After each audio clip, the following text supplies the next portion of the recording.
નમસ્કાર, આપ જોઈ રહ્યા છો ન્યૂઝ 18 ગુજરાતી ને હું છું લુબના ખાન। ઉત્તર ગુજરાત, કચ્છ અને હવે દક્ષિણ ગુજરાતના વલસાડમાં ભૂકંપનો આંચકો અનુભવાયો છે। વલસાડ જિલ્લામાં ફરી અનુભવાયા છે ભૂકંપના આંચકા। જિલ્લાના ધરમપુર તાલુકામાં અનુભવાયો છે ભૂકંપનો આંચકો। સવારે 11:03 વાગે 2.5ની તીવ્રતાનો ભૂકંપનો આંચકો અનુભવાયો છે। વલસાડ જિલ્લાના ધરમપુર તાલુકાના મોડા આંબા ગામ નજીક ભૂકંપનું એપી સેન્ટર નોંધાયું છે। તો એકવાર ફરી ગુજરાતમાં ભૂકંપના આંચકા। 4 દિવસમાં 3 अलग अलग दिवसમાં ભૂકંપના આંચકા અનુભવાયા છે। ઉત્તર ગુજરાત, કચ્છ અને હવે વલસાડમાં પણ ભૂકંપનો આંચકો અનુભવાયો છે। લોકોમાં ડરનો માહોલ જોવા મળ્યો હતો। તો ધરમપુર તાલુકામાં ભૂકંપનો આંચકો અનુભવાયો છે। મહત્વનું છે કે 4 દિવસમાં 3 अलग अलग દિવસમાં અલગ અલગ વિસ્તારોમાં ભૂકંપના આંચકા અનુભવાયા છે। તો પહેલા ઉત્તર ગુજરાતમાં ભૂકંપ આવ્યો હતો, જે બાદ કચ્છની ધરા ધ્રુજી હતી અને હવે વલસાડ। ભરત જોડાયા છે ફોન લાઈન પર વધુ માહિતી આપવા માટે। ભરત, શું છે સમગ્ર વિગત માહિતી? જી બિલકુલ, વલસાડ જિલ્લાના ધરમપુર તાલુકાના કેટલાક વિસ્તારોમાં આજે 11 કલાક અને 3 મિનિટે છે ભૂકંપના આંચકા અનુભવાયા હતા। જો કે તીવ્રતા એની ઓછી હતી। 2.5ની તીવ્રતાનો આંચકો લોકોએ અનુભવ્યો હતો। આ ઘટના બાદ છે એ કેટલાક વિસ્તારોમાં લોકોમાં ભયનો માહોલ હતો। જો કે હજુ સુધી કોઈ ઈજા કે જાનહાનિ કે નુકસાનીના અહેવાલ નથી।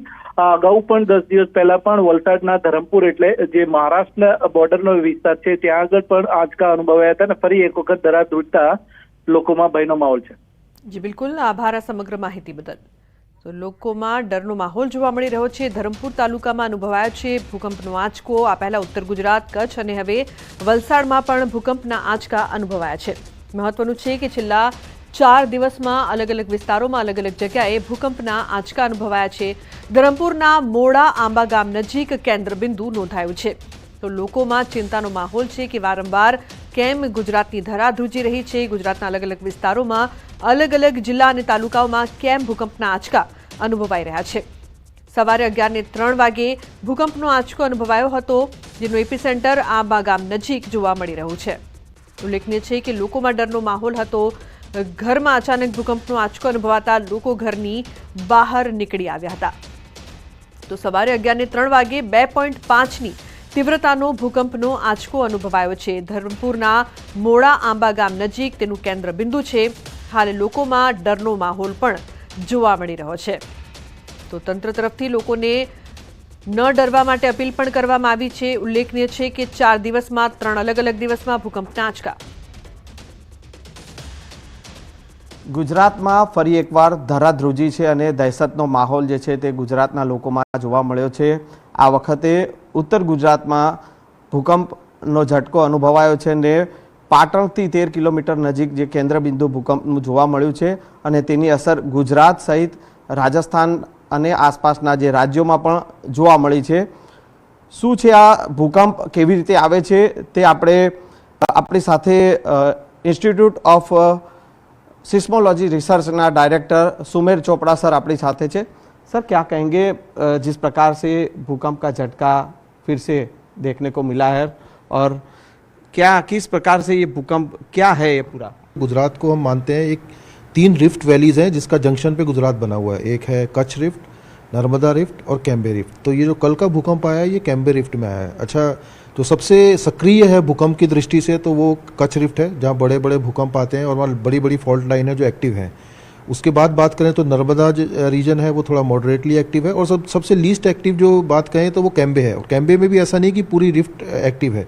तो रिफ्ट जो जनरली स्टार्ट होती है ये राजस्थान गुजरात बॉर्डर से लेके साउथ में आपके भरूच तक पूरी जाती है रिफ्ट। इसमें अगर हम पूरी रिफ्ट में देखें जो उत्तरी भाग है इसका नॉर्थ कैम्बे पार्ट है जिसमें आपका पाटन, डीसा, पालनपुर ये एरिया आते हैं, ये एरिया एक्टिव है ये पूरी रिफ्ट में। सदर्न पोर्शन में जिसमें अहमदाबाद, गांधीनगर, महसाणा ये सब एरिया आते हैं वो थोड़ा कम एक्टिव है। यहाँ भूकंप काफी कम रिकॉर्ड हुए हैं। ये जो भूकंप का झटका 4.2 की तीव्रता का है, तो कहाँ कहाँ तक ये झटका ये असर महसूस की?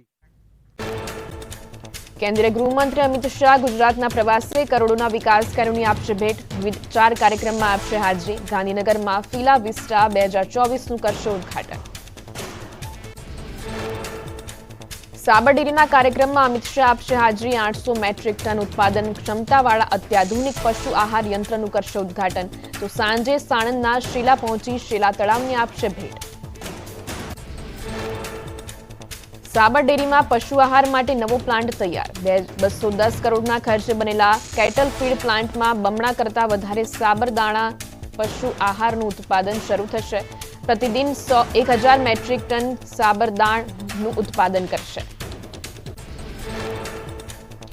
રાજકોટમાં નાગરિક બેંક ચૂંટણીનું પરિણામ જાહેર. ભાણેજ કરતા મામાનું પલડું ભારે નીકળ્યું. સહકાર પેનલના તમામ ઉમેદવારોની જીત થઈ. ભાજપના સમર્થનવાળી પેનલનો વિજય થયો. સહકાર પેનલના વિજેતા ઉમેદવાર દેવાંગ માંકડનું નિવેદન. કહ્યું, રાષ્ટ્રીય સ્વયંસેવક સંઘની વિચારધારાની જીત થઈ. સહકાર પેનલના તમામ ઉમેદવારો જંગી બહુમતીથી ચૂંટાઈ આવ્યા છે. મહારાષ્ટ્ર અને ઝારખંડમાં પ્રચારના પડઘમ શાંત. આવતીકાલે વિધાનસભા ચૂંટણી માટે થશે મતદાન. મહારાષ્ટ્રમાં 9.70 કરોડ મતદારો 1,188 મતદાન મથકે આપશે મત. ઝારખંડમાં વિધાનસભાની ચૂંટણીના બીજા તબક્કામાં 38 બેઠકો પર 528 ઉમેદવારોનું ભાવિ ઈવીએમમાં સીલ થશે. મહાયુતિ ગઠબંધન સામે સરકાર બચાવવાનો પડકાર. ગઠબંધનમાં ભાજપ શિંદે જૂથની શિવસેના અને અજીત પવારની એનસીપી સામેલ મહાયુતિની વિપક્ષી મહાવિકાસ આઘાડી ગઠબંધન વચ્ચે જોરદાર ટક્કર જોવા મળશે. મહારાષ્ટ્રમાં વિધાનસભાની ચૂંટણીને લઈને વહીવટીતંત્ર એક્શનમાં. મતદાનની તૈયારીઓ પૂરજોશમાં. ચુસ્ત પોલીસ બંદોબસ્ત વચ્ચે ઈવીએમ સહિતની સામગ્રી મતદાન મથક સુધી પહોંચાડવા કવાયત તેજ. મહારાષ્ટ્રમાં મતદાનના એક દિવસ પહેલા મોટી કાર્યવાહી. નાસિકની હોટલમાંથી 1.98 કરોડ રૂપિયા જપ્ત. ગેરકાયદે ચૂંટણી ભંડોળ અંગે ચિંતા ઉભી કરતી એક સૂચનાને પગલે પોલીસે પાડ્યા હતા દરોડા.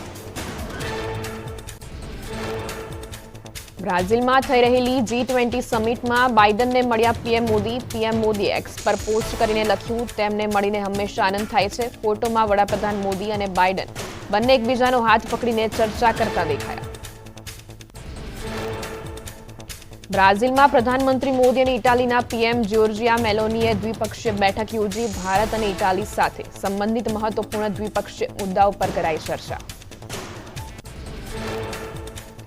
ફ્રાન્સના રાષ્ટ્રપતિ ઇમેન્યુએલ મેક્રોને પ્રધાનમંત્રી નરેન્દ્ર મોદી સાથે મુલાકાત કરી. મેક્રોને ટ્વીટ કરતા કહ્યું, મોદી સાથે મુલાકાત કરવી આનંદની વાત. વિદેશ મંત્રી એસ જયશંકરે ચીનના વિદેશ મંત્રી વાંગ યી સાથે કરી મુલાકાત. ભારત ચીન સરહદ વિસ્તારો પર તાજેતરમાં સૈનિકોની સ્થિતિ અંગે ચર્ચા કરી. મહારાષ્ટ્રના ભૂતપૂર્વ ગૃહપ્રધાન અને એનસીપી શરદ પવાર જૂથના નેતા અનિલ દેશમુખ પર હુમલો. કાર પર પથ્થરમારો થતા ગંભીર રીતે ઘાયલ. ઘટના સ્થળે તૂટેલા કારના કાચ વિખેર જોવા મળ્યા. શ્રીલંકાના રાષ્ટ્રપતિ અનુરા કુમરા દિસાનાયકે ડિસેમ્બરમાં આવશે ભારતની મુલાકાતે. નવનિયુક્ત વિદેશ મંત્રી વિજેતા હેરેતે મીડિયાને આપી માહિતી. કહ્યું, રાષ્ટ્રપતિ આ દરમિયાન પ્રધાનમંત્રી નરેન્દ્ર મોદી સાથે ચર્ચા કરશે. આજે ભૂતપૂર્વ પ્રધાનમંત્રી ઇન્દિરા ગાંધીની જન્મજયંતિ. પ્રધાનમંત્રી નરેન્દ્ર મોદીએ તેમના જન્મદિવસ નિમિત્તે ટ્વીટ કરી શ્રદ્ધાંજલિ પાઠવી. આજે પૂર્વ વડાપ્રધાન ઇન્દિરા ગાંધીની જન્મજયંતિ. રાહુલ ગાંધી, મલ્લિકાર્જુન ખડગે સહિતના કોંગ્રેસના નેતાઓએ ઇન્દિરા ગાંધીને શ્રદ્ધાંજલિ આપી. ઇન્દિરા ગાંધી મેમોરિયલ પર મોટી સંખ્યામાં લોકો ઉમટ્યા. ભારતીય કોસ્ટગાર્ડે પાકિસ્તાન મેરીટાઈમ સિક્યુરિટી એજન્સીના 7 માછીમારોને બચાવ્યા. 2 કલાક સુધી પાકિસ્તાની જહાજોનો પીછો કરીને તેને ઘેર્યું હતું. માછીમારો તરફથી ડિસ્ટ્રેસ સિગ્નલ મળ્યા બાદ કોસ્ટગાર્ડે બચાવ કામગીરી કરી હતી. યુએસમાં ઝડપાયો લોરેન્સ બિશ્નોઈનો ભાઈ અનમોલ. સલમાન ખાનના ઘરે ફાયરિંગ અને સિદ્દીકી હત્યાકાંડમાં છે આરોપી. બિશ્નોઈ ગેંગના અનેક કારનામાં પર્દાફાશ થવાની શક્યતા. જોકે દિલ્હી અને મુંબઈ પોલીસે હજુ સુધી ધરપકડની પુષ્ટિ કરી નથી. સુરેન્દ્રનગરના પાટડીમાં ધમધમતા જુગારધામ પર એસએમસીની રેડ. વેલનાથનગરમાં રહેણાંક મકાનમાં ચાલતું હતું જુગારધામ. પોલીસે 4.58 લાખ રોકડ, 3 વાહનો, 26 મોબાઈલ સહિત કુલ રૂપિયા 6.58 લાખનો મુદ્દામાલ જપ્ત કરી 30ની ધરપકડ કરી.